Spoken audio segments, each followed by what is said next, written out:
Hey folks, it's Maxie here and welcome to another TEW2020 video. You join us for another Dynamite anniversary special. I think it would be 4 years, the 4th anniversary. It's the second time I've done this. I only done it last year, 2022, and then for 2023, I think 2021, because I just started the save. I just done R for Ash and then carried on. But you can see last year we done it in Stillwater, Oklahoma. We had 62,000 and we had a very solid 93 rated show. Obviously we had Hangman and CM Punk confront each other, which gave us a very good solid angle. But fantastic match up there. You can see having Andrade retain the TNT Championship against Darby Allin. We also had Malachi Black defeat Roderick Strong. The brawl there between Cody and Calvin Tankman. Some words between MJF, Andrade and Wardlow. And we had Hangman team up with Becky Quinn and Thunder Rosa to defeat Adam Cole, Britt Baker and Ronda Rousey. CM Punk got his attack on Hangman to set up the match at Full Gear, and in main event Bryan Danielson, the American Dragon, defeated Kenny Omega. So a few things before we get into tonight's episode. So basically we have a few more segments. I've been moving the show from 2 hours to 2.5 just to add a few more things in. There's a lot more matches, there are a lot less time on them, but they all make sense. They'll hook up a couple of storylines and they are heading us towards Full Gear in approximately 4 or 5 weeks in game time.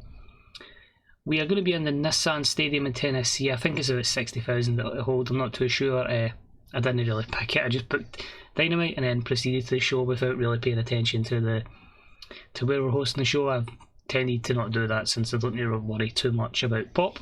But if you're interested, at the end of the episode we will go through what I booked on Dynamite just to give an idea of the kind of things I'm doing there. If not, we can skip it and we'll see you at Full Gear.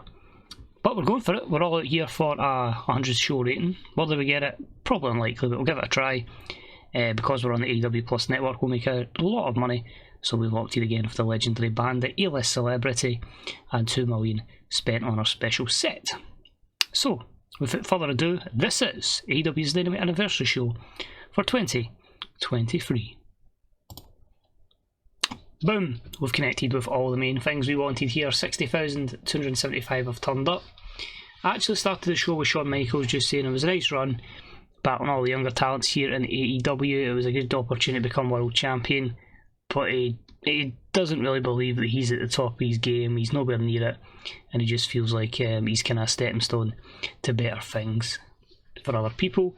Out of nowhere, MJF comes out and just laughs and mocks Shawn and just says, well, why don't you just retire, old man? Why don't you just get the hell out of my ring and stop wasting my time that I could be using and, you know, putting myself over?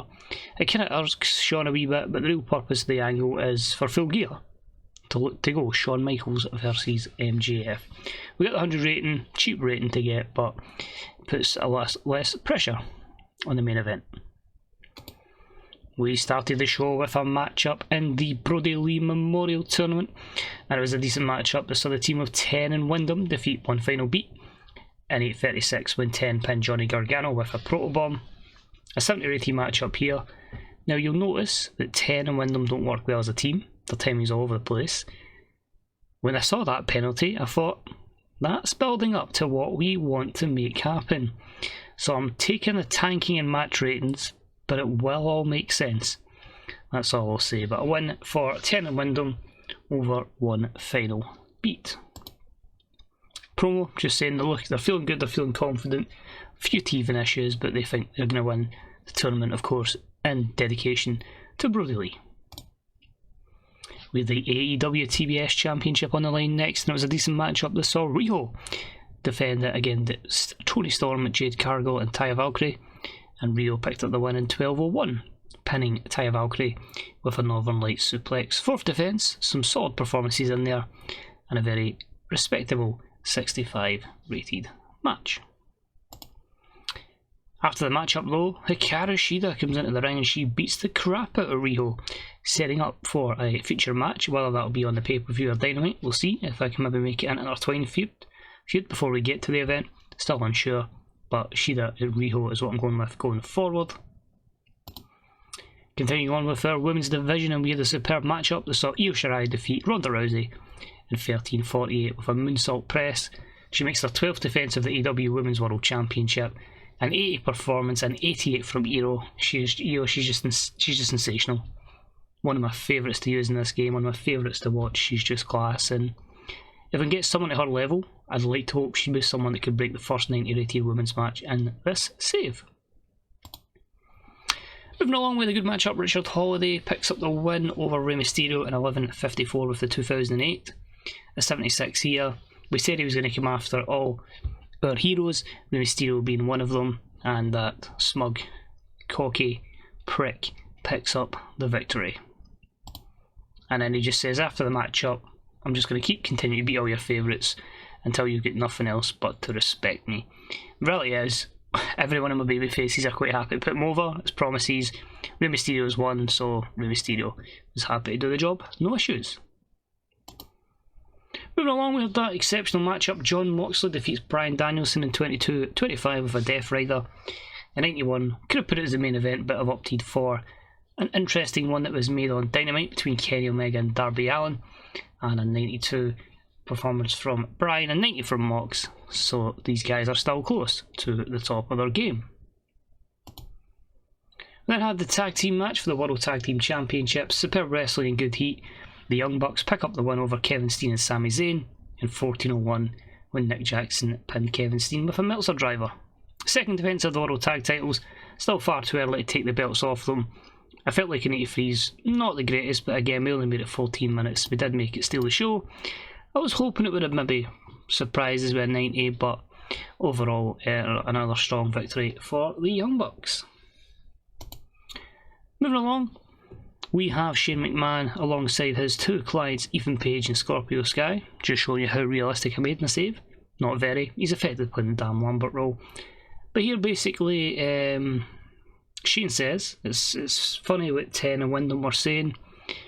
The only team that's going to win the Brodie Lee Memorial Tournament is going to be Scorpio Sky and Ethan Page, the Men of the Year. And there have been quite interested spectators on the matchup between Kevin Steen, Sami Zayn and the Young Bucks, because they see a future tag championship match in their sights. I've not really done a lot with the Men of the Year, so when I had a chance to sign Shane, I thought, let's go for it. Let's put them together and hopefully do something with Ethan Page and Scorpio Sky. 64, Sky with the negatives here. This led to a trios match that we had advertised on the last show, and a good matchup. Sammy Guevara and Proud and Powerful defeated Chris Jericho, Ace and Christian Cage in 12:34 when Sammy Guevara pinned Chris Jericho with the 6:30. Sammy Guevara was head and shoulders above everyone else in ring with a 91. Ace was off his game, and an 83 is a stellar result. Few negatives. The babyfaces all have declining physical ability, so yeah, I don't foresee Ace and Christian Cage being too far behind Jericho. After the matchup, although the text says no, it doesn't. I thought it was going to say, because the angle basically said that Guevara was a loser and offers to shake Jericho, who wins, and does it there, but no. Text has been perfect for what I'm looking for. After the matchup, Jericho offers to shake the hand of Sami, as in, well done, you've been my apprentice and now you're truly on your way to the top as world champion. Sami accepts the handshake and then he just cheap shots Chris Jericho, leaving Jericho crumbling down and Sami being a cocky wee arsehole. 82, Jericho underwhelming. Sammy Guevara comes out of it looking excellent. I think it's main event time. It might be. Let's find out. I think we're heading towards it. Jon Moxley cuts a few words and says it's really, really interesting, you know, that, you know, he's a title decider here and I should be getting an opportunity. Kenny Omega faces Darby Allin. If Darby Allin wins, you know, then we've got all these people going for Sammy Guevara's championship. Like, somebody's got to make a decision here, or I'm going to have to make a decision for them. I'm going to have to try and, you know, maybe make my presence known to Sammy Guevara, to Kenny Omega, and hell, if Darby Allin gets involved, maybe I'll just, you know, get involved in that as well. 85, solid. So hard to do a Moxley promo. But the main event was about the had superb wrestling, great heat. Darby Allin scores a shock victory over Kenny Omega in 21:51 with a coffin drop following interference from Sammy Guevara. 89, Darby won 80, Kenny won 94, so really, really good performance here. I think the negative will be because it's 2 baby faces. They're going to penalise me for that, yep, so that was a negative. We do end the show with Darby winning, Kenny being a bit confused with what's happened because Sammy's got involved. Because all I do pay-per-view to pay-per-view, I can kind of explain what I'm going to be booking towards Full Gear. So my idea with this one is basically Kenny Omega, they promised to put Darby over, so I've done that. Gets Darby a bit over on this. So it's going to be, with the whole way the situation's built up, Full Gear AEW World Championship on the line. Sammy Guevara will defend it against Kenny Omega, Jon Moxley, Darby Allin, fatal 4-way for the belt. There we go. And overall, a 97 because of the boosts, the top main event, and that. So I think if we could maybe have nailed Bryan and Moxley there, that would have been a 98. If we can get a match into the 93s and 94s, we can knock out a 100 rated show. But that's promising, and as I said, we will literally only use all the boosts now because we're in a financial position where we can. You can basically tell I am throwing everything, and I mean everything in the kitchen sink included, that just try to get 100 rating on a modern day database. It's inspiring and motivating seeing a lot of people do it, put it up on the Fantasy Booker subreddit, and I look to hopefully follow suit and eventually get the 1 and then try and get the other 49 that I need to get after it. So have I set myself up to fail? Probably asking myself to do a little too much, but we'll go for it and we'll see what happens. Okay, we know then. Absolute success, Dynamite, it was fantastic, good to see Beth Phoenix. Beth, do you want another run? Ah well, if she'd have come back as another run, I would have signed her. Don't really see the need to hire that. Aside, Jay Briscoe had a bruised kidney, he's only going to miss a few, that's fine. A few retirements, Takahashi we know about was extending, Lady C is announced to change, that's fine. Okay, so brand new alarm, that's fine. It's not going to cost us too much. It turned out like last month we made like 37 million, so if we can make that, we don't have to fire money into media now, although we're going to lose a lot to miscellaneous and tasks, so whatever, but 30 million a year. We'll eventually be like $1 billion, and then we'll go for there. See what we can invest in. I've already put Daly's place from like 6,000 attendance capacity to 126, just kept investing. 31.41 is our TV rating. Eddie Kingston says that Marco Stunt is charismatic, the kid is a future star, interesting. Dynamite itself is a 29.31, that's fine. How much have we made? So we've made 19 million, nearly 20 million in broadcasting, purely this month, just from one Dynamite and one Super Show, although that is only Super Show of the month, so we'll obviously make still good money from the 4 Rampages that have to come, the 2 batch tapings of Power Hour for the women and the 3 other Dynamites. And in case you were interested, what I tend to book for a Dynamite. So I done a wee confrontation between Sammy Guevara and Kenny Omega. We then had Garza Jr. defeat Lee Johnson. Had a promo between Tyler Black, Buddy Matthews and the AOP, with Buddy then defeat Chuck Taylor. Words of Adam Cole from his recovery. I had the Rascals, who we've not recently signed, defeat the team of Luchasaurus and Marco Stunt, try to keep Jungle Boy away from them. I had Kana over Penelope Ford, words from Eddie Kingston. Becky defeated Britt before some words from Becky. Riho defended the TBS Championship against Taya Valkyrie. We had some matchups in the Brodie Lee Memorial Tournament, which saw FTR defeat Power Out and Powerful, with some words from Matt Hardy and Trevor Lee. We then had One Final Beat defeat Top Flight.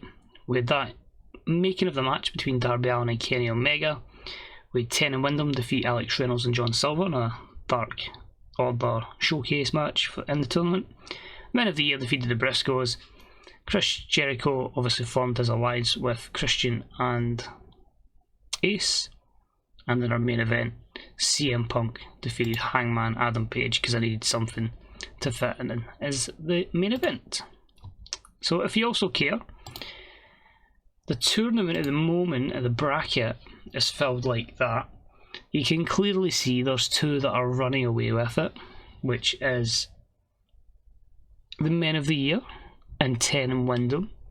FTR are running close. Obviously, next event is going to be Full Gear, where the final will be, which of course will be a matchup for the Brodie Memorial Tournament, which will see 10 in Wyndham take on the Men of the Year. The winners will get an opportunity to become Tag Team Champions, possibly on the 24-hour show, still to be determined.